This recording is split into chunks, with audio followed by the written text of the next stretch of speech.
So these are the three big things we break it down for you as a communicator. 3 things to take away from this session. We break it down like this: face, base, and pace.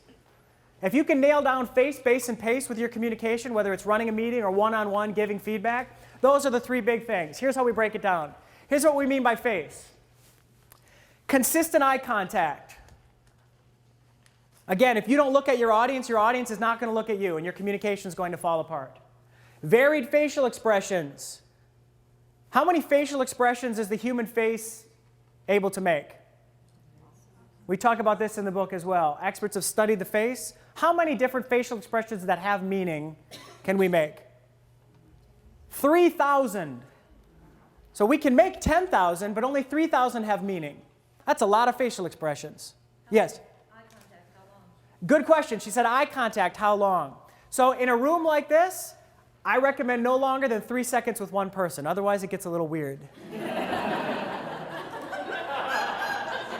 Okay? So be aware of your eye contact. But also not connecting with anyone, that's no good. Looking over your audience, that's no good. I'm talking up here, I'm talking up here. You got to connect with your audience. If you ever want to know how you're doing during your presentation or communication, you have an instant scorecard. Look at the faces in your audience. What are their faces telling you? If you're not checking in with them, you should be. Are they engaged or do they want to jump out the window? Okay? Very important. Smile. Very important, being able to bring a nice smile to the table. We all have a real smile and a fake smile. Another thing we talk about in the book, Paul Ekman, if you've ever read anything, studies by him, he's the expert. Lie to Me, you know that TV show? So Lie to Me, Paul Ekman is the expert consultant on that show. There's only one way to tell the difference between a real smile and a fake smile. Correct. It's the muscles right here that give you the crow's feet. Okay?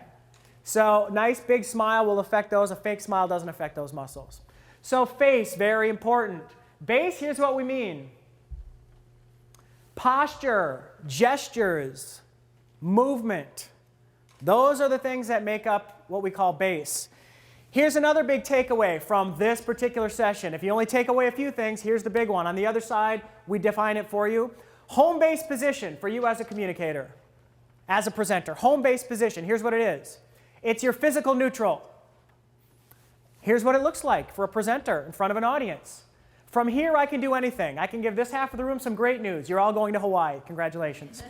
I can give this half of the room some bad news. I need to see all of you in my office. Because this body language is neutral, professional, and confident. Now, anything I do, though, that goes away, that deviates from a strong home base position, will change what you think of me. Let me give you an example. Here's a nice, confident, strong home base position. I'm going to make one change to it. And let's see what you would have thought of me if I would have started like this morning. Here we go. Okay? Very small change right here. But if I would have started like this, your perception of me would have been different. Here's another one.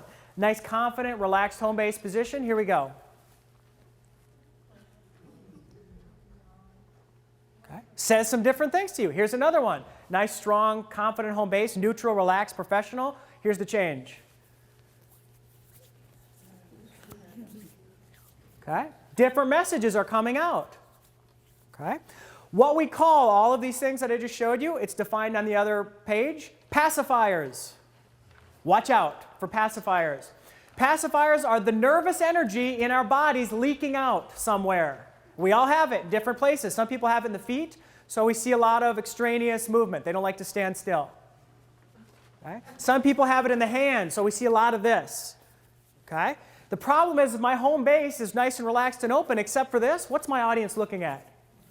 Because I'm telling you there's something fun going on down here. Check it out. So unless you want your audience focused there, you want to open it up so they can focus on what you're trying to say. Okay? A lot of people have nervous energy here, which is where we see this, because it feels good. It feels nice. Okay? Gestures. Here's a general rule. This is a good one to take away. As a general rule, gestures that happen anywhere below here are weak. Avoid gestures that happen below the waist. Let me give you an example. If I start out like this today, good afternoon. I'm an expert in communication, and I'm going to take you through some new policies that I think you're going to enjoy. So sit back. It's going to be a great session. Here we go. Very weak. The good gestures happen up here. This is much more interesting. Also, when you're presenting, I see it happen all the time. Get rid of this one. Get rid of this one. You can point, the rule is you can point at things, you can't point at people. And I see even the best presenters still do it. It doesn't feel good, does it? In an audience? It feels good up here, because it's almost like a power thing. But open hand is much better. So if you can just open it up, you had a question, you had a question. I'd like to hear from you, as opposed to I'd like to hear from you. It says something different. So just awareness of that. There's your base. Let's talk about pace. Slow down your speaking rate. If you don't, what happens? We have the ahs and the ums that slip in. What do we call those fillers? We call those verbal viruses. Those are verbal viruses. Those are a signal to yourself that I'm going too fast.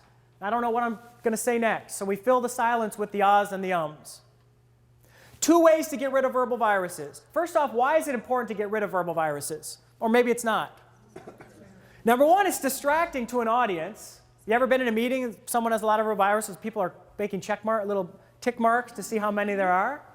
They're definitely not focusing on your message. But more importantly, why is it important to get rid of verbal viruses? It goes to your credibility. It goes to your credibility and the confidence that you're trying to project. The absolute worst place to put a verbal virus. Who thinks they know where that is? Of the beginning of an answer. If you're the client and you say, can you deliver this project in 2 weeks? And I answer, yes. My credibility just went in the toilet. Whereas if I would have taken a pause and said yes, much better. So the 2 ways to eliminate verbal viruses: slow down, don't be afraid to pause, don't be afraid of silence. Audiences like a little bit of silence. They don't care.